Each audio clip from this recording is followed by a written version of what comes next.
Here's an incredible O-gauge empire featuring numerous bridges, trestles, and tunnels.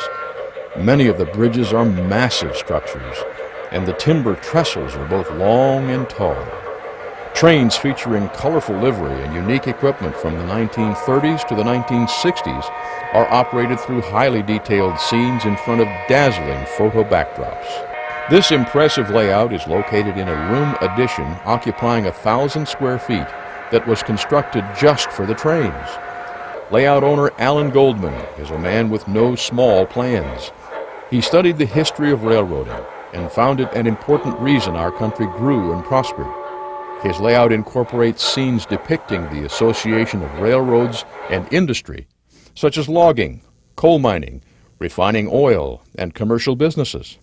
He also has a circus, since the rails provided a way for these shows to travel the nation. He enjoys teaching and uses these scenes to introduce children to our nation's past.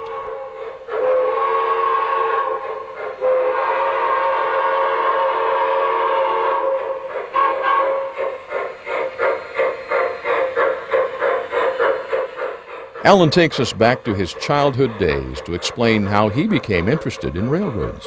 When I was growing up in Maine, there were only a few kids privileged enough to get Lionel train sets for Christmas.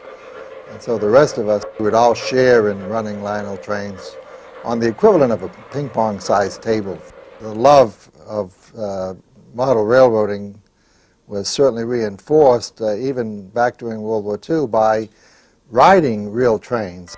The experience of riding a real passenger train reinforced the fun in going over to somebody else's house and helping them to run their railroad. And so the love of railroading was embedded at an early age.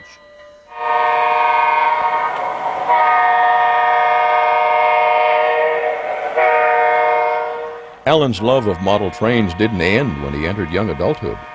While I was going to college at night in Baltimore, I would buy HO kits and would just make or assemble the rolling stock, the engines, but never had a layout until I was probably in my 30s, my early 30s. And then I had a layout until the kids got married and left the house, and then there was a layout of HO. And when we sold the house, as so many people do when the kids leave home and you don't need that size home, the HO layout was disassembled and given away. 20 years later, in 1996, a friend of mine here in Alabama said, "Come on and let me show you something new in railroading." And I went over to his home and I saw the scale, the premier line of MTH trains with proto sounds, and I was simply blown away. The high rail scale O-gauge is just a pleasure to run, and yet they're easy to handle because they're larger, they're dependable, and the sound systems and the control systems available today just made me decide that I wanted to get back into model railroad. I had no idea. I was busy like most of us working and spending leisure time traveling, and just didn't know that such a thing existed. And once I found out about it, my juices were flowing again, this time to do it right, to do it in a way that I never could have done it before. With excitement flowing, Alan hired an architect to design a room addition onto his Alabama home for a layout. The room was constructed in '96, and beginning in '97 was what can we do to build a railroad and have a lot of things happen at one time. And so I used a computer CAD program where I was able to overlay one level after another level of track to see. I liked large trains. I knew I needed 72 inch radiuses as minimums and larger. And using this computer, was able to design it. And it took almost a year of fiddling with it, and came out with what appeared to be a very workable plan. And then I hired skilled people who were able to implement the carpentry, the bench work, the laying of the track, the wiring. And as we got further and further, I met people by going to York, being in TCA twice a year, who were specialists in building different types of items, such as this 7-foot refinery, oil refinery. Many things I brought back a year or two before we even were ready for them, but nonetheless.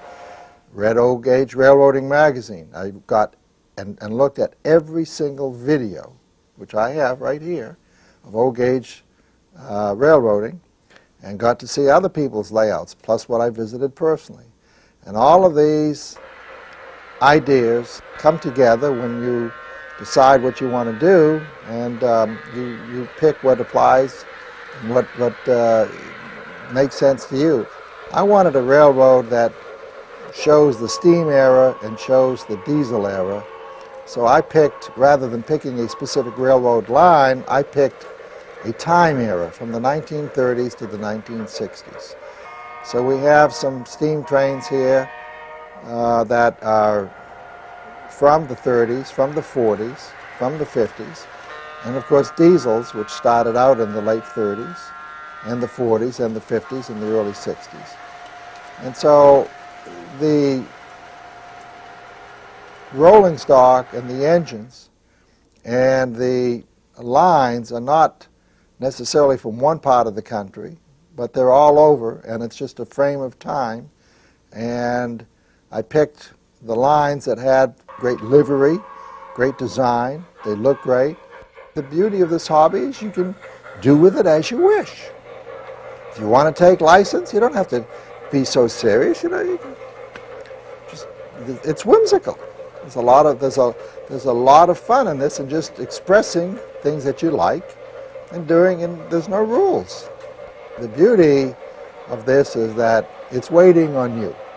It's not demanding anything. Depending on the time, depending on your frame of mind, you can come and do as much or as little as you want to do. And that's the most enjoyable thing about this. It's a source of pride, it's a source of enjoyment, but it's not a source of stress. It relieves the stress. If there's one thing that stands out above all else on this beautiful railroad, it's the number of bridges, bridge types, and the expanse of trestle work. But these spans weren't built for looks alone. There's a reason there are so many bridges incorporated into the track design.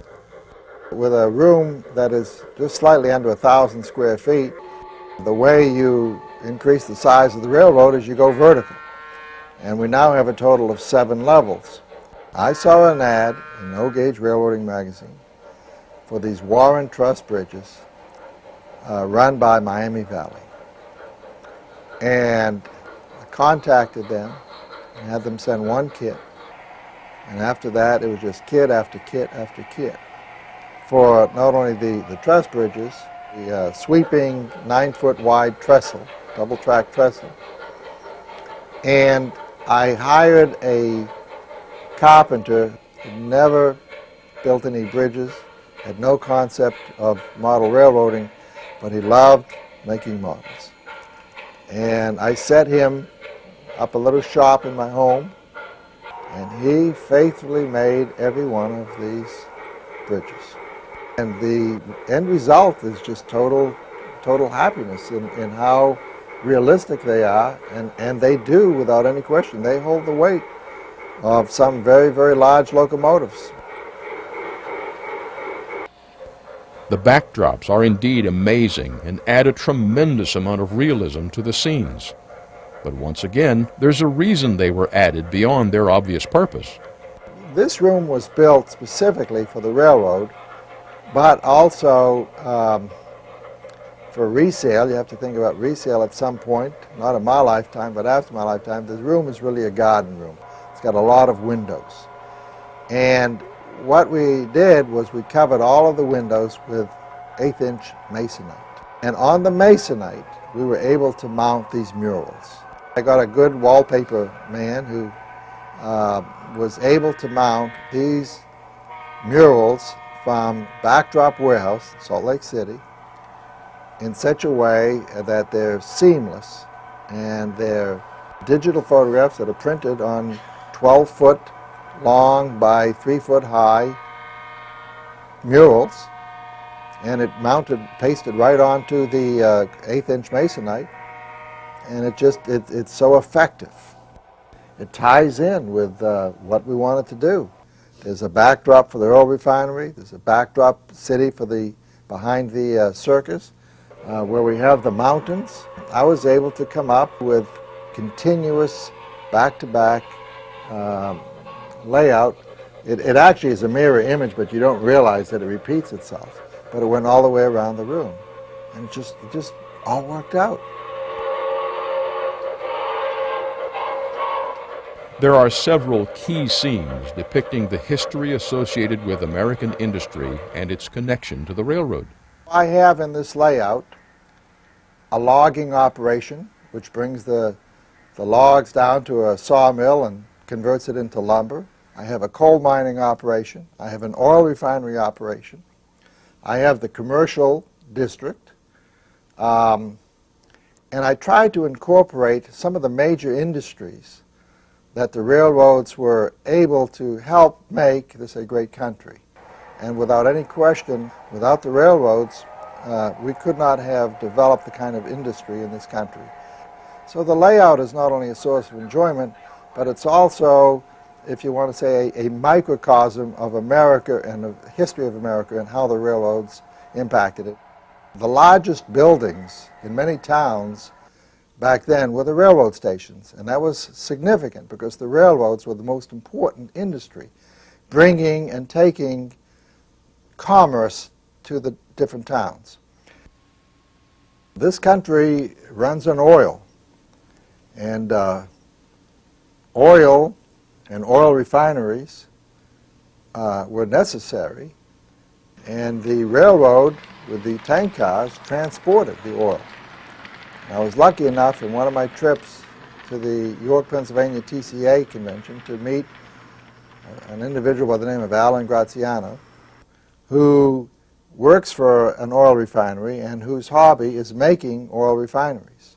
And I commissioned him to make me a oil refinery 7 feet long, 84 inches long.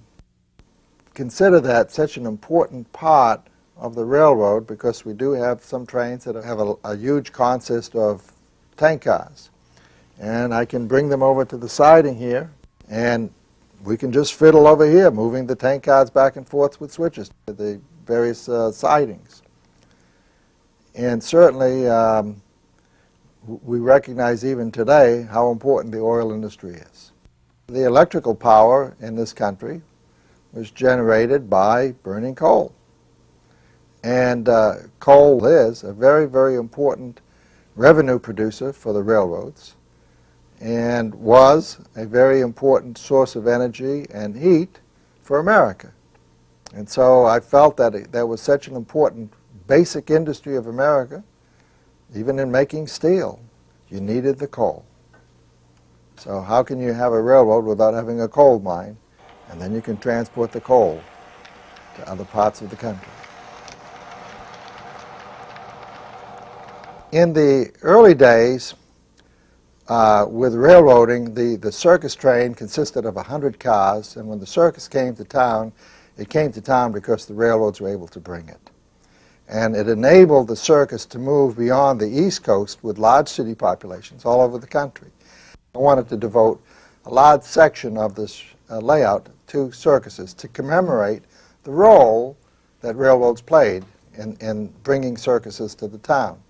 They would always have a circus parade, and that was a big event in the towns. And by having the circus parade, people got motivated to buy the tickets and come to the circus. So since I have such a large area of this room devoted to the circus, and we were going to put a town in, why not have the circus parade going through the town? It just made sense. The layout began operation by using conventional transformers for power. Not long afterward, DCS became available, and like so many others in the hobby, Alan had a decision to make. We started off with 5 Z4000s, with the remote control, which was conventional. And when Mike brought out the DCS system, like everyone else, I already had a lot of engines that were conventional, not 2.0. So I said, well, we'll see. But as you get into it and you realize this opens up a whole new world of railroad control. It's just phenomenal. So 3 of the 5 Z4000s, which means 6 controls, are now DCS. And that is the bulk of the railroad. The only ones that aren't would be in the circus area, the oil refinery, the coal mining, and the logging operations. But in terms of the large area where you have grades coming up and coming down and you can control the speed and you can run so many trains simultaneously, it is the answer. Everything here has a story, and I can amuse myself and young people and contemporaries by giving them stories of pretty much everything we have here. Well, we have a fireworks factory, and we had a rather lusty general manager of that fireworks factory who decided to have a menage a trois. And in his blissful ignorance, after he satisfied himself, he lit up a cigarette and started a fire in his own factory. Matter of fact, he was killed. He got his just desserts. Meanwhile, you have the 2 women who are being rescued by firefighters, one that's being taken down a ladder from a ladder truck, and another one who's getting ready to jump. There's 4 firefighters below waiting for her to jump from the 3rd story. And I will tell you that they both made it. On a more sincere note, there's another reason Alan displays fire apparatus on the layout.